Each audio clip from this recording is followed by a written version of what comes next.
नमस्कार, मैं राजेश और आप देख रहे हैं नीति 365। आज हमारे साथ श्री राम कृष्ण राम सोरेन जी हैं हमारे साथ। दिसोम जाहिर समिति के उपाध्यक्ष हैं। कल बहुत बड़ी संथालों की पूजा थी और उस पूजा को धूमधाम से फगुआ के समय में मनाया जाता है। आज उसी को लेकर के आज हम इनसे बातचीत करेंगे और क्या पद्धति है, क्या रूल रेगुलेशन नियम कानून है उसको बनाने का, और उसमें लाखों लोग शामिल होते हैं। हमारे साथ हैं और हम जोड़ने की कोशिश करते हैं और बात करने की कोशिश करते हैं कि ये संथालों की बहुत बड़ी पूजा है, कैसे मनाते हैं लोग। सबसे पहले स्वागत है हमारे न्यूज़ 365 चैनल में। धन्यवाद। कल बाहा पूजा संथालों की बहुत बड़ी पूजा थी, क्या नियम कानून है इसका मनाने का? बाहा देखिए हमारा सृष्टि काल से जुड़ा हुआ है, इसलिए हम वहां पर सबसे पहले जहां भी हम संताल विश्व में हैं, हम सबसे पहले मरंगुरु जुग जाहिरगढ़, जिसको आप लोग आजकल प्रश्नार्थ भी बोलते हैं, सबसे पहले वहां का पूजा पाठ होता है। और ये पूजा पाठ 2-3-4 तारीख को हो गया। उसके बाद सभी संताल अपने अपने गांव में बाहा बोंगा के नाम से हम करते हैं। बाहा बोंगा हमारा सृष्टि से जुड़ा हुआ है। हमारा सृष्टि में कहता है कि जब हम यहाँ धरती, ये धूली धरती हम बोलते हैं इसको, धूल और धरती मतलब पृथ्वी का जब निर्माण हुआ, अब निर्माण करने में हमारा ठाकुर जी भी जाहिर आयो, मरंगुरु, लिटा गोसाई, मोड़े को, तुरी को, उसके बाद अखोल कोरिडोल, उसके बाद आपका ये करम गोसाई, लंडन कुवारो, उसके बाद आपका हो गया कच्छिम कुवारो, ये सारे बहुत सारे हमारे देवी देवता शामिल थे। और जब ये धूड़ी धरती बन गया, हमारा धरती बन गया, तो जब ठाकुर और ठकुराइन स्वर्गपुरी की ओर, मतलब स्वर्ग की ओर जाने लगे, तो ठकुराइन ने बोली कि हे ठाकुर, आपने सबको अपने काम का मजदूरी दे दी, आप मुझे काम का मजदूरी नहीं दिए। उन्होंने कहा हाँ क्यों नहीं ठकुराइन, आपका भी यहाँ पर बहुत बड़ा योगदान है ये पृथ्वी का निर्माण करने में, आपको भी हम देंगे। आपको हम देते हैं कि इस पृथ्वी में जब मानवी का सृष्टि हो, अभी हम करेंगे। और सृष्टि के बाद जब पूरे पृथ्वी में काफी मानव जाति बढ़ जाएंगे, तो जब संताल जनजाति और संताल समाज अपना गांव में जाहिरगढ़ का स्थापित करेंगे, तो उस जाहिरगढ़ में जाहिर आयो आप ही होंगे। और आप ही का सबसे पहले पूजा संताल समाज में आप ही का, जब नया प्राकृतिक में नया पेड़ पौधा, नया पत्ता, नया फूल आ जाएंगे, आपको जब तक नहीं अर्पित की जाएगी तब तक संताल समुदाय कोई भी चीज का ग्रहण नहीं करेंगे। इसीलिए हम सभी संताल सबसे पहले अगुआ फागुन महीना में, जैसे चांद जब भी इसका दिखता है तभी से हम शुरुआत करते हैं। और उसी के साथ मरंगुरु जुग जाहिरगढ़ में आज हमारा पूजा पाठ हो गया 2-3 तारीख को। उसके बाद हमारा यहाँ दिसोम जाहिरगढ़ समिति धुरुआ में आज मेरा पूजा पाठ मेरा संपन्न हुआ है।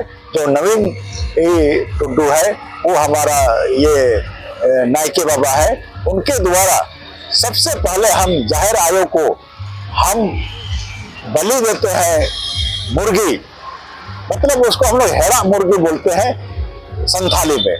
उसके बाद मरंगुरु जो हमारा भरण पोषण किए थे, जब हमारा पिल्चू हड़म पिल्चू बुढ़ी प्रथम मनवी, हमारा जो पौराणिक कथा है उसके अनुसार से उनका जब वो भरण पोषण किए थे, उसके बाद उनको हम पूजा करते हैं सफेद मुर्गा।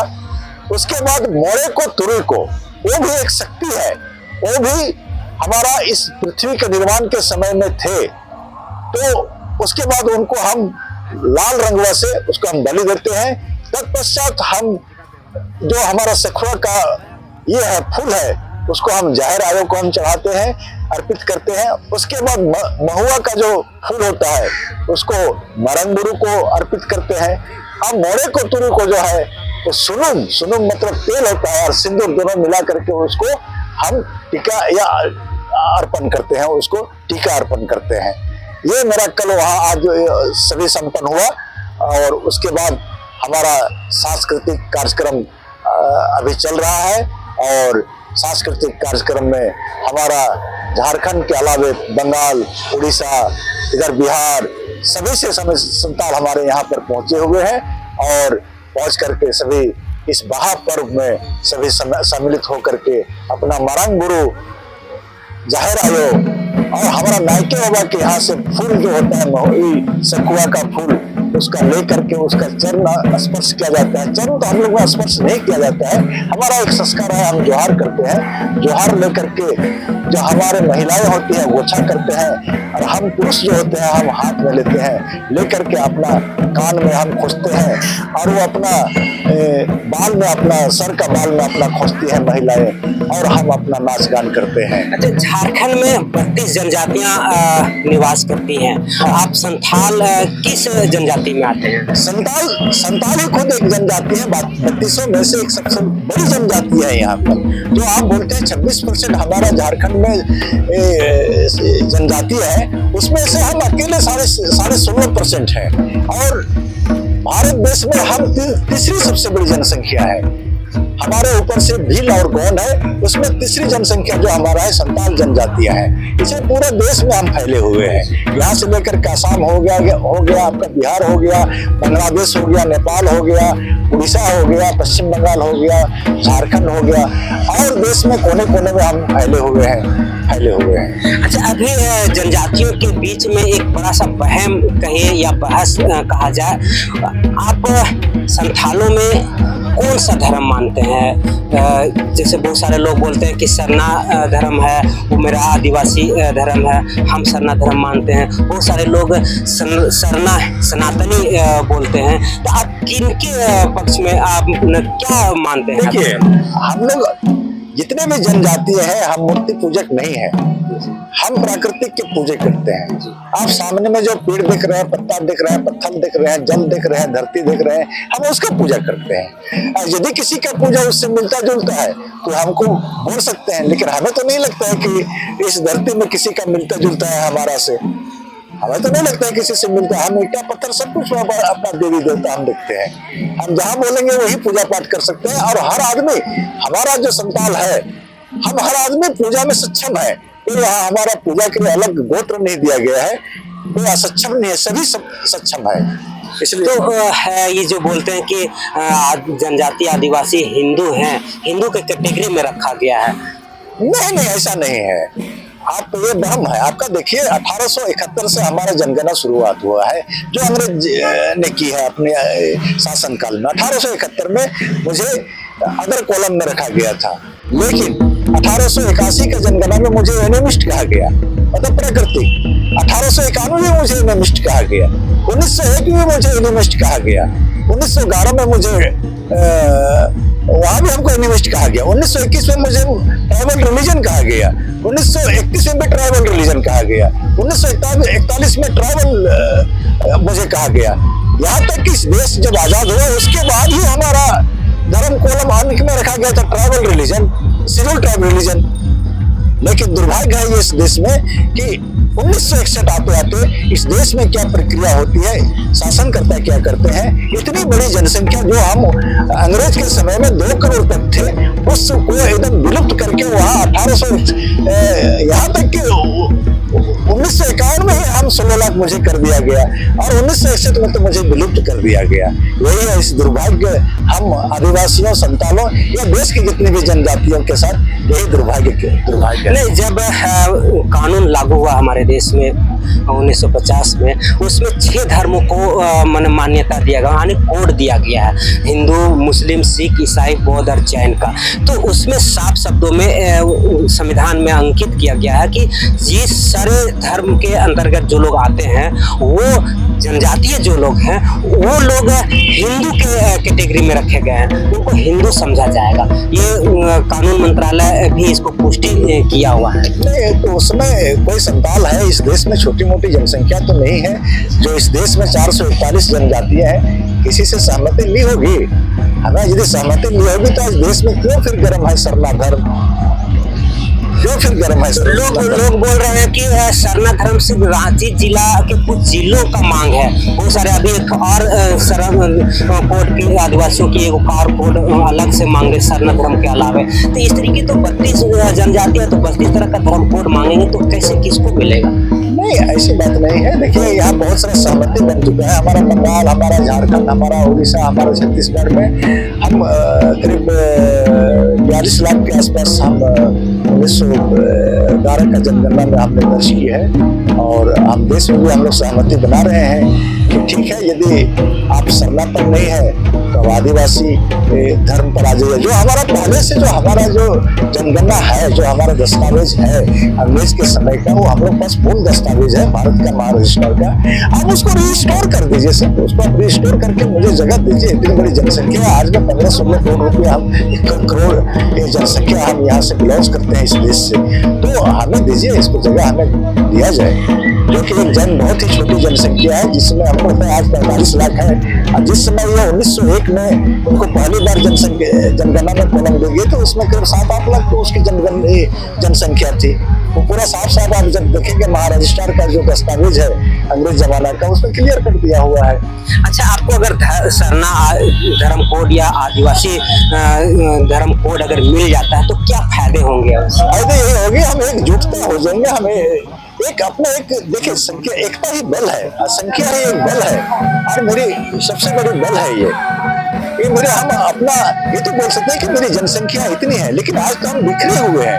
और ये धर्म कोड नहीं होने से हम कहीं ना कहीं जाकर के भटक जाते हैं। कोई ईसाई में चले जाते हैं, कोई मुस्लिम में चले जाते हैं, कोई और कहीं चले जाते हैं।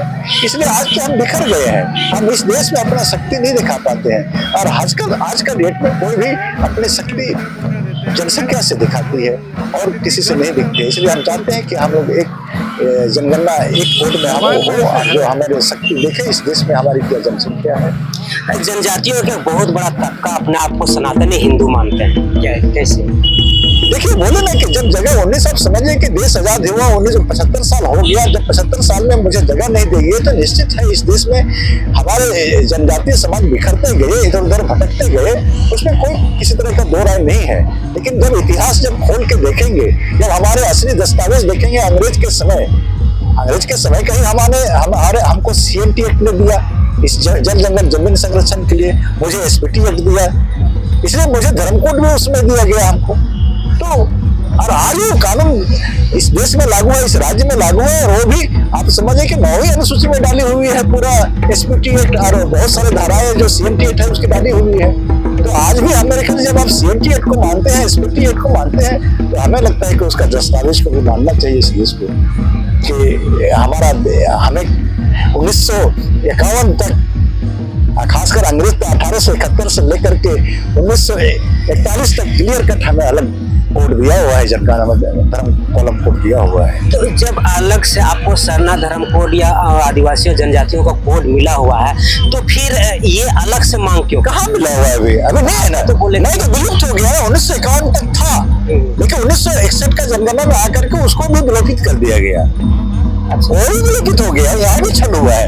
आजादी के बाद भी मुझे छल हुआ है। आजादी के समय 1951 के जनगणना में है, आप खोलम खरीद दे सकते। मेरे पास ओरिजिनल दस्तावेज नहीं है, मेरे पास दस्तावेज है, अब उसमें है हम ट्राइबल रिलीजन के नाम से मेरा अलग कोड दिया हुआ है। तो जैसे अभी आपने बताया कि SPT एक्ट है, CNT एक्ट है, और भी बहुत सारी धाराएं हैं जो आदिवासी जनजातियों को सुरक्षित करने के लिए, उनको बचाव के लिए बनाया गया। संविधान के अंदर लिखे हुए आर्टिकल को आप फायदा उठा रहे हैं, लेकिन संविधान में ही लिखा हुआ है कि जनजाति जो है वो हिंदू कैटेगरी में आएंगे। इसको आप मानने से आप कहाँ लिखे हैं? बहुत सारे नहीं, कौन सा एक्ट में धारा बताइए, संविधान का धारा बताइए। तेरे में तो मुझे क्या बोल रहे, रूढ़ी और प्रथा का मेरा अधिकार दिया गया है। रूढ़ी और प्रथा में समझ रहे हैं, वही प्रथा था कल जो हमारा था, जो हम जहर में हमारा नाच गान हुआ, वो मेरा प्रथा है। और जिसमें हम मुर्गी का बलि किए, बहुत सारा उसमें और चीज था हमारा, अब बहुत सारा चीज था, तो वो मेरा रूढ़ी है, तो उसका शक्ति दी गई है, वो तो मेरा अलग पहचान दे रही है वहां पर तो संविधान मुझे। कि आपका रूढ़ी और प्रथा आज भी जीवित है। और भी संविधान में जिस तरह भारत सरकार का कोई भी सूचना कुछ भी निकलती है दस्तावेज, उसी तरह मेरा संविधान ने उसको जीवित किया है संविधान के धारा 13 में। मैंने वो संजोग करके रखने का काम। हाँ, संजोग करके हमारे जो परंपरा प्रथाएं हैं जो आदिकाल से चलती आई है उसको रखने का मुझे पूर्ण अधिकार है। वो तो क्लियर कट संविधान बोलता है 13 मतलब उसमें कहीं से सनातनी या हिंदू होने का प्रमाण कहाँ है उसमें? आपका नहीं है। वो तो क्लियर रूढ़ी और प्रथा, तो रूढ़ी क्या और प्रथा क्या है? तो एक लाइन में आपको बता दिया, सोहरा मेरा प्रथाएं है, वहां मेरा प्रथाएं है, लेकिन उसमें जो हम पूजा पाठ करते हैं जो मेरा जन्म से मृत्यु तक चलती है वो मेरा रूढ़ी है, वो तो आज भी मेरा वही है। हम भी किसी को शादी पाठ में किसी और को नहीं बुलाते हैं, हम अपने ही घर से हम अपने सब कुछ बनते हैं। हम किसी को और जाति और समुदाय का किसी व्यक्ति को नहीं बुलाते हैं। इसी तरह मृत्यु में भी हम किसी को नहीं बुलाते हैं, अपने ही सब कुछ हम संपन्न करते हैं। तो हम अपने आप में मेरा समाज पूर्ण है। एक बात और हमको बताइए कि सनातनी नहीं जनजातियों में धर्म गुरु धर्म बहन का रीति रिवाज है? नहीं है। धर्म है, हर कोई धर्म के में धर्म और धर्म गुरु का यहाँ पर कोई किसी तरह का नहीं है। यदि आज कोई करता है तो हमें लगता है कि एक तरह का दिखावटी या छल और प्रपंच। हर घर में हर अपना आप बता सकते हैं जी 12 तरह का गोत्र है हमारा संताल में। आप समझ सकते हैं कि 771 तरह का जनजाति है। 12 तरह में से एक गोत्र में सोरेन हो, उसका 12 गोत्र है, मतलब 144 गोत्र है। और 144 गोत्र का पूजा प्रथा जो अंदर में होता है, एक कॉमन जो पूजा होता है वो एक समान होता है, लेकिन अंदर का घर में जब हम सोहरा में बहा में या करम में जब गंगा गुरु करते हैं, सबकी प्रथा अलग में घर में अंदर है, अंदर में अलग अलग है। तो कौन सा गुरु है सभी का 144 का अध्ययन कर लिया हो या पूछताछ कर लिया हो, मुझे बताइए। जैसे बंधन तिग्गा हैं और भी बहुत सारे ऐसे लोग हैं जो अपने आप को धर्म गुरु मानते हैं और आदिवासियों का नेतृत्व करते हैं। हमें लगता है कि उराव समाज आपको ज्यादा अच्छा से उसका जवाब दे पाएंगे, लेकिन हमारे संताल समाज में कोई धर्म गुरु नहीं हो सकता है। हम पिलचू और हम पिलचू गुरु के वंशज हैं। हम एक तरह ही सब हम मरम गुरु ने मेरा भारण पोषण किया था ठाकुर जी के आदेशानुसार से। हम एक जैसा ही सभी हमारा जो मरम गुरु का दी हुई है, सोरेन, मरांडी, किस्कू, टुड्डू, मरांडी, बेसरा, चौड़े, पौरिया, हंसदा, मुर्मू, सभी हम एक ही जैसा है। कोई किसी तरह नहीं है कि कोई ये बहुत इसमें श्रेष्ठ है उसमें श्रेष्ठ है, ऐसा नहीं है। सभी अपना परंपरा रीति रिवाज के तहत अपना पूर्वज के तहत अपना घर में पूजा करने का हम पूरी सभी सक्षम है और सबका अलग अलग है। हमारा पूजा घर का पूजा कोई मरांडी नहीं कर सकते हैं। वो भी हम जो सादा सोरेन हम कहलाते हैं, हमारा सादा सोरेन का कोई सिंदूर सोरेन, कापी सोरेन नहीं कर सकता है। तो इतना बृहद पैमाने पर हमारा धर्म है, तो कौन धर्म गुरु हो सकता है? नहीं हो सकता, मैं भी नहीं हो सकता हूँ। अपना धर्म घर का अपना परिस, अपना जो उपगोत्र है उसका गुरु खुद अपने वो होता है। यदि कोई करता है तो उराव समाज से पूछे, यदि बंधन तिग्गा को सभी उपगोत्र का सभी आता होगा तो हो सकता है धर्म गुरु होगा। हम लोग तो नहीं जानते कि हमारा संतान में नहीं हो सकता है। यदि कोई बोलेगा तो हम लोग को उसको हम अच्छा, लास्ट सवाल एक बार हम आपसे पूछेंगे कि पिलचू बूढ़ी पिलचू हड़ाम जो आप बता रहे हैं वो कौन है? क्या मैंने आपके यहाँ उनका किस नाम से जानते हैं? पिलचू हड़ाम और पिलचू बूढ़ी हमारा प्रथम वंशज है। ये हमारा बड़ा सृष्टि का कहानी है, सृजन का कहानी है।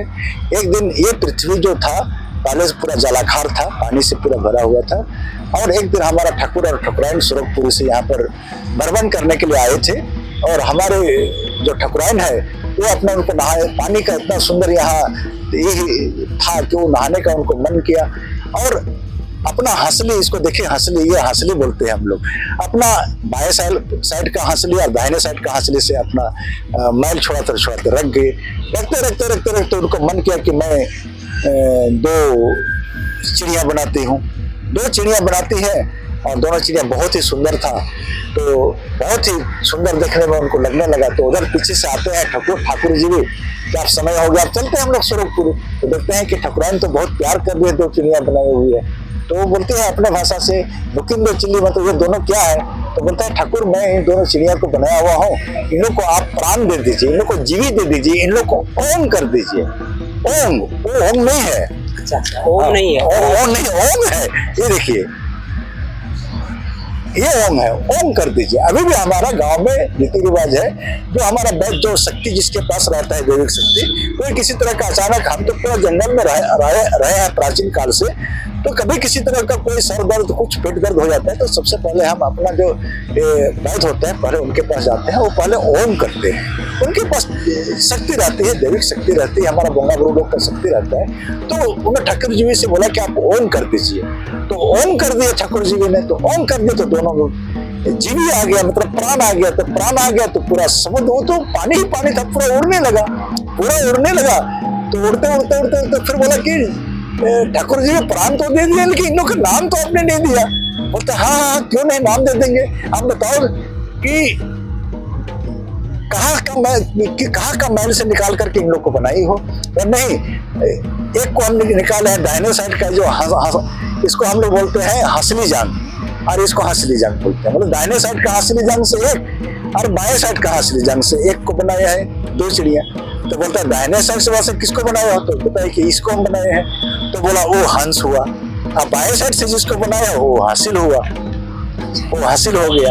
और उसके आगे बहुत लंबी कहानी चलती है मेरी। नहीं, उसके बाद फिर हमारे मरंग गुरु फिर पातालपुर से फिर ऊपर हो जाते हैं, निकल जाते हैं, जो उसका स्वरूप जो है पहाड़ के समान है, क्योंकि उन लोग थक चुके थे 12 वर्षों तक उड़ते उड़ते। फिर वहां पर उनके सर में बैठे तो फिर सर में बैठे तो उनका सर का बाल चला जाता है। तो फिर वो रोते हैं मरंग गुरु। तो फिर हमारा ठाकुर जी आकर के उनका सर का बाल को, जटाधारी बाल को वापस करते हैं। फिर उनका सर से 2 बाल निकाल करके उन लोग के लिए घोंसला बना देते हैं। फिर उसी घोंसला में दोनों हंस और हसन रहते हैं, उसी से 2 अंडे देते हैं, और दोनों अंडे से ही 2 मनु सृष्टि का निर्माण। जो पिल्चू और पिल्चा उन लोग का हमारा बड़ा प्यार से नाम दिया था मरंग गुरु, है ना, बड़ा प्यार से नाम दिया था। पिल्चू और पिल्चा का जन्म होता है, और उसी बीच में हमारा सभी बोंगा गुरु मिल करके हमारा इस धरती का निर्माण होता है। और जब धरती का निर्माण हो जाता है तो बड़ा अच्छा, दोनों थोड़ा बड़े हो जाते हैं। तो समुद्र के जलाकार से जब धरती होता है वहां आते हैं तो वहाँ घास फूस रहता है, तो दोनों उतर करके रागा बगा आवाज करता है। तो वहाँ एक गाना है, रागा बगा लंडो, रागा बगा तिल में तेजो, ये लगी गोसना या गोचोगी गोसना, गोचा चोगी गोसना, गोराय बार लेंडो, गोतिल बिंग तिजो। मरंग गुरु कहते हैं कि कितने सुंदर है दोनों मनु, कि उसको अपने गोद में लेते हैं, अपने उसको चुम्मा चाटी करते हैं। बोलते हैं कि तिजू मतलब कीड़ा होता है ना, जो बड़ा अच्छा सफेद सफेद नहीं कीड़ा लगता है, कि कीड़ा जैसा देखने में लगता है, चल भी रहा है, कितने सुंदर है ये मनवी। और दोनों को प्यार करते हैं मरंग गुरु। जो मरंग गुरु आज हम परशुनाथ के नाम से जानते हैं, जिसके लिए हम लोग लड़ाई लड़ रहे हैं, वो मरंग गुरु, वही मरंग गुरु है। उसका आकार ही था मरंग गुरु, क्योंकि समुद्र में जब दोनों रोए थे तो समुद्र में अपने आप प्राण आ गए, वहां से पहाड़ के समान उठ खड़े हुए थे, और वहीं पर हंस और हसीन उनके सर में बैठे थे। तो वो मेरा मरंग गुरु का इतिहास है। अच्छा, संथाल जो मुंडा समाज है वो पिल्चुम बूढ़ी और पिल्चू हराम को महादेव और पार्वती के रूप में बोलते हैं। नहीं बोल सकते हैं, उन लोग पता नहीं कैसे बोलते हैं, क्योंकि हम मुंडा और संथाल में थोड़ा सा अंतर है। अब उनका पारंपरिक, उनका रूढ़िवादिता, उनका पूर्वजों ने क्या, पिल्चुम बूढ़ी और पिल्चू हराम ही बोलते हैं, लेकिन उनको बोलते हैं कि ये मेरा महादेव, बूढ़ा महादेव और ये पार्वती सृष्टि करता है। नहीं पता नहीं, वो तो आप मुंडा समाज से पूछिए, ऐसा तो नहीं होना चाहिए। हमारा तो आज भी पिल्चू हराम पिल्चू बुढ़ी है। हम जब हमारा किसी का मृत्यु होती है और उसका जब हम घाट में, नदी में जाकर के उसका जब हम ये अस्त जब हम बहाते हैं तो हम पिंड बनाते हैं। तो पिल्चू हराम पिल्चू बुढ़ी के नाम प्लस अपना पूर्वज जितना आज तक चले जाते हैं उनके नाम से हम पिंड बनाते हैं। वो हर, आप जो देखते हैं 12 तरह का संताल है, सभी संतालों में जाकर के आज भी रीति रिवाज है, आज भी मेरा सब कुछ है। आज घर में भी हम उनका पूजा पाठ करते हैं, सब कुछ करते हैं। पिल्चू हराम पिल्चू बुढ़ी बोलते हैं। अन्य समाज क्या बोलता है हमको लगता है बेहतर ज्यादा। आपका नाम ही राम कृष्ण है और आप बोलते हैं कि हम सनातन से नहीं कोई ऐसा नाम में कोई ऐसा सनातनी ऐसा नहीं है कि सनातनी सबका नाम अपने धर्म के अनुसार होता है। नहीं, राम भी हमारा, देखिए हमारा गाना में सब कुछ है संताल में, रामे लोखन सब कुछ है। हमारे लुगुबुरु में जो गाना हम गाते हैं, इतना बड़ा जो अंतर्राष्ट्रीय स्तर का जो मेरा पर्व त्योहार होता है उसमें भी मेरे पूर्वजों का दी हुई गाना है। राम को उसका धनुष मेरे पास है। अब नहीं, कालांतर के समय में मेरा तीर और धनुष और मेरा राम को कोई ले गया होगा तो अलग बात है, लेकिन राम तो मेरे पास ही है। वो तो एक हमारा आदिवासी समाज के थे, है ना, वो तो हमारे साथ यही बोलते हैं आदिवासी समाज। आज भी किनके पास तीर धनुष है? हम संतानों के पास ही है। तो देखिए समय कालांतर आलू तो लाखों वर्ष, 1 लाख वर्ष से भी 1,60,000 वर्ष पहले इस मानवी का जन्म हुआ था। इसी कालांतर में कहाँ कौन समुदाय आए और किनका कौन ग्रहण किए, परिवर्तित होते चला गया। ये तो समय का परिवर्तन का दिन है। और हो सके हम जंगल में रहते गए, हमारा कोई ज्यादा मीडिया या कोई हम प्रचार प्रसार नहीं कर पाए। हम तो जंगल में ही शांतिपूर्ण जनजाति है, हम जंगल में ही हम रह गए। तो इसलिए हमारा कोई देख करके सुन करके तभी तो हमारे प्रति अंग्रेज भी आकर्षित हो गए थे। जब यहाँ पर लगाए 1900 क्या बोलते हैं ये आपका इस युद्ध, बक्सर युद्ध के बाद जब हार जाते हैं 3 राजा, मगध राजा और क्या बोलते हैं शाह आलम द्वितीय मुगल राजा और क्या बोलते हैं आपका सिराजुद्दौला बंगाल के राजा, जब हार जाते हैं उसके बाद तो लगान शुरू होता है, वसूली होता है। तब ना फिर 1769 से हम चुहाड़ विद्रोह शुरू करते हैं। चुहाड़ 1785 में तिलका मांझी करते हैं। उसके बाद आपका बीर बुद्धू भगत आते हैं। फिर 1855 में फिर वीर सिद्धू कानू आते हैं। 1900 में मेरा उलगुलान करते हैं, बिरसा उलगुलान होती है, तब ना हमारा होता है। तो इसलिए ये उन्होंने हमारा एक पहचाना, हमको अध्ययन किया उन्होंने, तब ना ये कानून बना। आपका 1855 का 56 में ही आपका एसपीटी एक्ट का रूप आ गया, नॉन शेड्यूल एरिया घोषित हो गया, फिर एसपीटी एक्ट बन गया। तो इसलिए काम ये नहीं कहा जा सकता है कि किनसे है। हमारा जो है हम किसी से ना नकल किए हैं और ना अकल है मेरा किसी को नकल करने का। आज मेरा जो हमारा पूर्वज का है हम उसी को हम लेकर हम चल रहे हैं। कोई यदि लिया है तो वो समझे, उनसे जाके पूछिए आपका क्या है। लेकिन अपना सृष्टि आज हम युग से हम बता देंगे कि मेरा सृष्टि वहां से है। हम तो आपको बता दें कि पृथ्वी भी मेरा, ये पृथ्वी जो बना है ना उसमें भी बहुत बड़ा हमारा ही है, जो हम लगता है कि यदि हम बताने जाएंगे तो 5 रात 5 दिन चल जाएगा। तो हमारा अपना बहुत बड़ा सृष्टि का कहानी है, बहुत बड़ा नहीं लिखे अलग चीज है। लेकिन हम संताल अभी भी मानसिक रूप से बहुत ही तंदुरुस्त रहे हैं और आज भी हम मरंग गुरु जुग जाहिर आयोगार से हम भी उन लोग का आशीर्वाद ही है कि मैं ये बोलने की क्षमता मेरे पास भी मुझे भी दिया है। शायद हम लोग का विलुप्त होते हुए हमारा जो संस्कार है, धर्म है, समाज है, संस्कृति है, ऐसे व्यक्तियों को जन्म देते हैं समय समय पर, जो वीर सिद्धू कानू जन्म लिए। चलिए बहुत अच्छा जानकारी दिया। आप पूरा परिचय दीजिए। मेरा रामकृष्ण सोरेन है। हम ऐसे लुगुबुरु घंटाबाड़ी जो देख रहे हैं उनका भी फाउंडर मेंबर हैं। हम रांची में रहते हैं। यहाँ भी ये हमारा दिसम जाहिरगार समिति न्यास जो है उसमें भी हम उपाध्यक्ष के रूप में है। यहाँ संताल राजधानी सोहराय समिति होता है, सोहराय जो होता है दीक्षांत समारोह मंडप, यहाँ भी हमको बहुत ही उन लोग सम्मान दे करके सम्मान स्थान दिया हुआ है, बड़े भाई के समान मानते हैं। और जितने भी संताल, नॉट ओनली यहाँ पर हम बोल रहे हैं कि आप धनबाद में हो, आप टोंटी में हो, संताल परगना में हो, उड़ीसा जहाँ भी हो, यहाँ तक कि बांग्लादेश तक हम लोग का परिचय है। बांग्लादेश हमसे हमारे यहाँ आते हैं, लुगुबुरु घंटाबाड़ी में, उड़ीसा क्या बोलते हैं, नेपाल से आते हैं, सबको जानते हैं। इसलिए मुझे ये भी दिन हम बोलेंगे कि हमारा मरंग गुरु जो है, जो मोड़े को तुरुई को दाड़े है, इन लोग का शक्ति है कि जो हम इस बोलने की क्षमता में और संविधान का परिचय को हम देते हैं। मेरा दुर्भाग्य है इस देश में, मैं मानता हूँ कि भारत का संविधान का अनुच्छेद 15(4) के तहत मुझे जो आरक्षण का शक्ति के द्वारा जो हम अधिकारी बनते हैं, बड़े बड़े ऑफिसर बनते हैं, और संविधान का 330 के तहत जो हम लोकसभा सदस्य बनते हैं आरक्षण के तहत, 332 के तहत जो विधायक बनते हैं, शायद इन महानुभावों ने इस सृष्टि का कथा और संविधान और CMT और SPT एक्ट का शायद अध्ययन किए हुए रहते तो शायद जो आज रांची डिस्ट्रिक्ट को जो डिशेड्यूल होते हुए देख रहे हैं और बहुत सारा डिशेड्यूल हो रहा है, आने वाला जो अभी परिसीमन होने वाला है उसमें हमको लगता है जहां हमारा 28 जनजातीय ट्राइबल सीट है वो 21 होने जा रहा है। उसी का दुर्भाग्य है कि हम जो राजनीतिक आरक्षण में जाते हैं, खासकर राजनीतिक आरक्षण को मैं बोलूंगा क्योंकि वो हमारा लोकसभा में जाते हैं, वो लोकसभा में बात रख सकते हैं और विधानसभा में जाते हैं विधायक जाते हैं, शायद इन लोग को इतना दूर तक अध्ययन नहीं कर पाते हैं, जीत होने तक के अपना जश्न मनाते हैं और फिर 5 वर्षों के बाद जाते हैं फिर वही जनजातीय के पास जो सीधा सीधी आते रहते हैं, जिनको पता ही नहीं रहता है कौन सा मेरा कानून को बचाया, कौन सा मेरा धर्म और संस्कृति को बचाया, नहीं पता चल पाता है। हमारे बड़ा ही भोले भाले हम तो हैं, नहीं चल पाता है।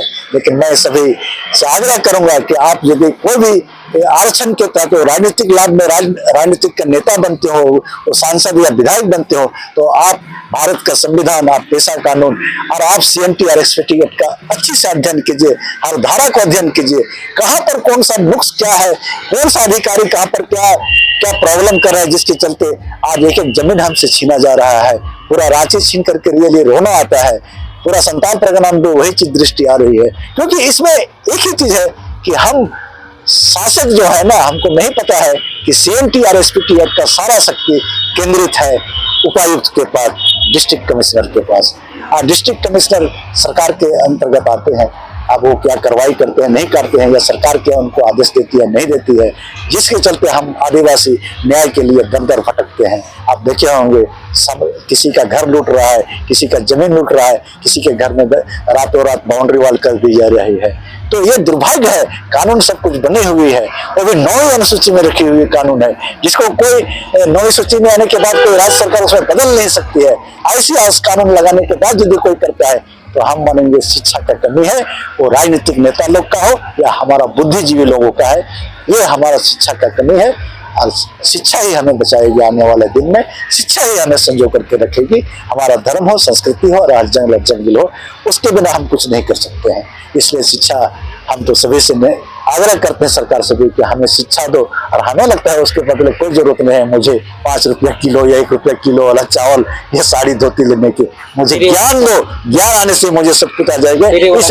इस राज्य को हम सशक्त कर देंगे, ये पक्का हम लोग का। जब हम इतना जुग से हम अपने आप को बचा करके आए हैं, तो आज मुझे बचने में क्या दिक्कत है? कोई दिक्कत नहीं है, बस मुझे शिक्षा दो।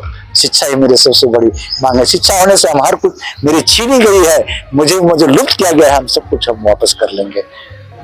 धन्यवाद श्री राम कृष्ण सोरेन जी। इन्होंने बहुत अच्छी बात संथालों की जो प्राकृतिक पूजक हैं और प्रकृति से जुड़े हुए बहुत ही बेबाक तरीके से इन्होंने बात को रखा। आप इनको पसंद कीजिए और इनकी जानकारियां बहुत ही लाजवाब है। अब हम आगे और भी इनसे जानकारी लेंगे संथालों की इतिहास के विषय पर। फिलहाल हमारे साथ जुड़े रहे और अगली मुलाकात इनसे हमारी होगी और इनसे भी बहुत खूबसूरत जानकारी हम आपके साथ साझा करेंगे। फिलहाल हमारे साथ जुड़े रहे नीति 365 राजेश के साथ।